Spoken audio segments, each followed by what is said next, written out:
love. Thank you so much for tuning in. It's Julie. Today we are cooking together and we are making my oven baked crab leg. So you'll need some crab legs, obviously. You need an oven bag. This is the one from Dollar Tree. You need some garlic, some fresh squeezed lemon juice, some butter that can be substitute of any butter of your choice, some shrimp or lobster, some red potato, and I use Old Bay seasoning, and you can go for fresh corn or frozen corn as I did. So let's get started. I went ahead and preheat my oven to 375, and we are going to prep all our vegetables and crab and seafood.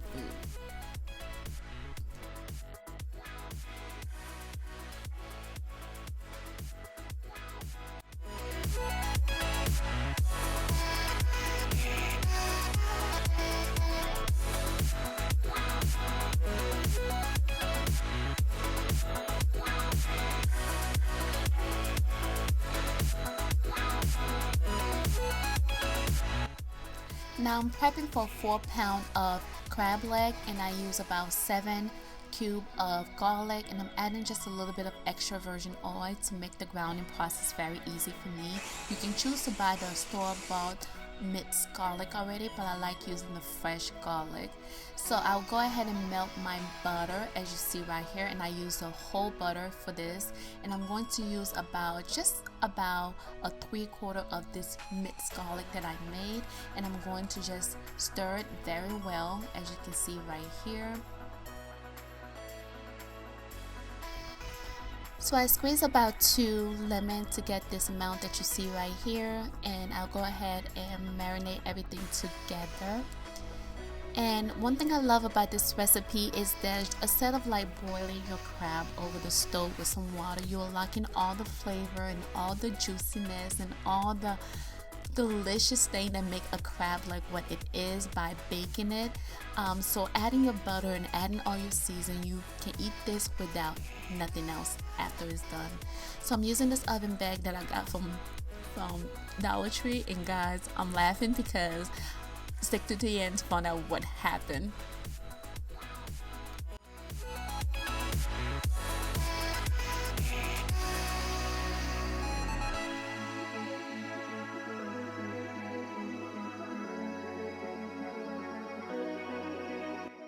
Because I'm using frozen corn, I went ahead and rinsed it. I mean, whether you use fresh or frozen, you have to rinse them anyway.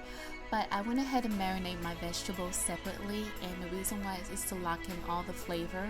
And I added my potatoes sometime, and if you want absolutely delicious potato, you can saute your potato on the stove before you add it to your oven bag, if that makes sense. So go ahead and saute however you normally saute your potato. Not fully cooked because you don't want it to be soft and mushy when it comes out the oven, but saute just to lock so many flavor and to have that crispiness around your potato. So I'm adding half of the crab and half of the marinade that I did, because I don't want to add all the crabs into the bag and it'll be kind of hard to marinate all of them, and I want everything to be extremely tasty and flavorful.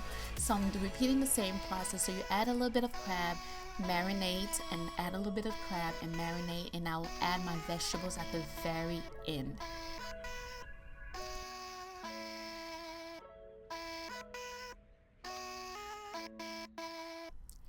Typically when I'm doing this recipe, I use this oven bake bag that I get from my local grocery store. This is my first time using the Dollar Tree one, and this is what happened.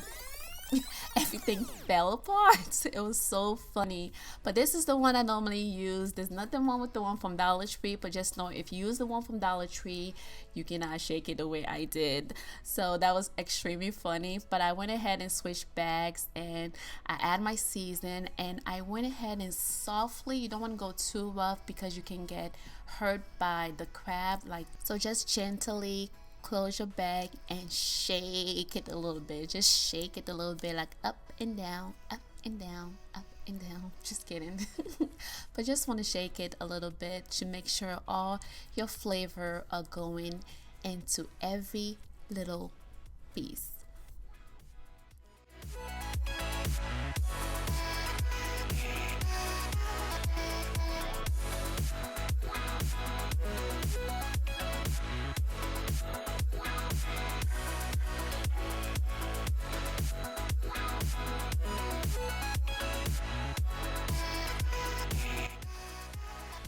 Once I went ahead and marinate all my crabs and shrimp, I went ahead and added all my seasoned vegetables to the very end. The reason why I do this because you're going to flip your bag upside down because you want your vegetables to be at the very bottom of the pan that you're going to be cooking, if that makes sense. So that'll help your potato cook faster and seal all those flavor at the very bottom. So that's what I'm doing right here. Just flip it just like so and get ready to put it in the oven.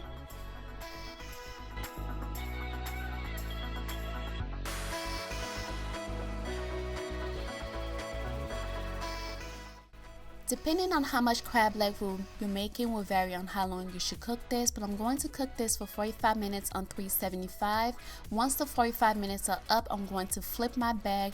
Be very careful doing this. Flip my bag upside down, and I'm going to raise my temperature up to 450 and bake this again for another 15 minutes. So thank you guys so much for watching this video. I want to also give a shout out to my cousin for helping me record this.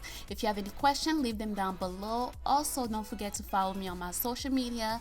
Everything's at JulieSimplyLove. I love you guys. Thank you guys so much for watching, and I'll see you guys in my next video. Bye.